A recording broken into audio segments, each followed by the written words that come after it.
Capítulo 2 de Neemias. No mês de Nissan, no 20º ano do rei Atarxerxes, eu estava servindo vinho ao rei. O rei nunca me havia visto antes quando estava na sua presença. Por isso, ele me perguntou: por que você está com o rosto tão triste? Por acaso está doente? Você me parece um homem que está passando por grandes dificuldades. Fiquei com muito medo diante da pergunta, mas respondi ao rei: que o rei viva para sempre. Senhor, por que não deveria eu estar triste se a cidade onde estão enterrados os meus pais está em ruínas e as suas portas foram destruídas pelo fogo? E o que se pode fazer? Perguntou o rei. Fiz uma oração ao Deus dos céus, pedindo orientação, e respondi: se for do agrado do rei e se o rei me tratar com seu real favor, peço que me deixe ir ajudar para reconstruir a cidade em que meus pais estão enterrados. Então, o rei, na presença da rainha que estava sentada ao seu lado, me perguntou: quanto tempo você ficará ausente? Quando pretende voltar? Eu marquei um prazo para minha partida e ele concordou que eu fosse. Então acrescentei: se for do agrado do rei, peço que me dê cartas de apresentação para os governadores que estão a oeste do rio Eufrates, com instruções para me deixarem passar pelas suas terras em minha viagem, ajudar.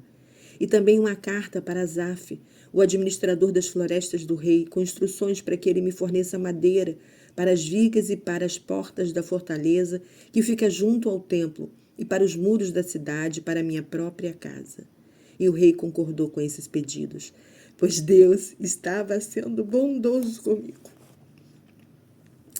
Quando cheguei às terras que ficam a oeste do rio Eufrates, entreguei as cartas do rei aos governadores dali.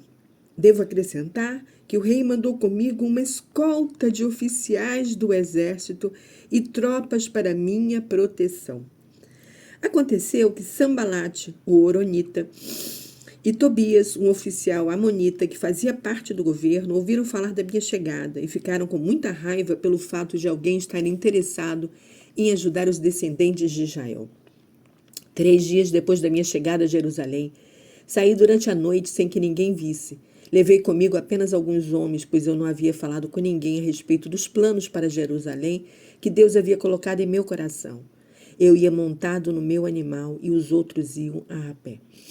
Saímos à noite pela porta do vale, em direção à fonte do dragão e da porta do monturo, para examinar o muro de Jerusalém que havia sido derrubado e as portas queimadas pelo fogo.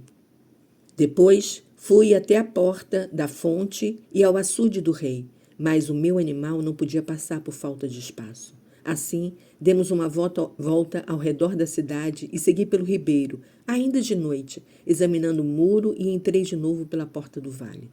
As autoridades da cidade não sabiam aonde eu tinha ido, nem o que eu estava fazendo, pois até esse momento eu não tinha dito nada aos judeus, aos sacerdotes, às autoridades, aos oficiais e àqueles que deveriam realizar o trabalho. Então, eu disse a eles: vocês conhecem muito bem a tragédia de nossa cidade. Jerusalém está em ruínas e as suas portas estão queimadas.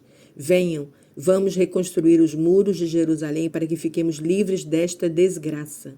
Então, falei a eles sobre o desejo que Deus havia colocado em meu coração e sobre a minha conversa com o rei e acerca do plano com o qual o rei estava concordando. Eles responderam imediatamente: ótimo, vamos reconstruir os muros. E se encheram de coragem para a realização dessa obra.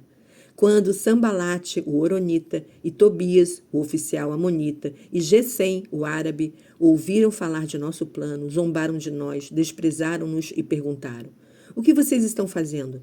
Será que não percebem que dessa maneira estão se rebelando contra o rei?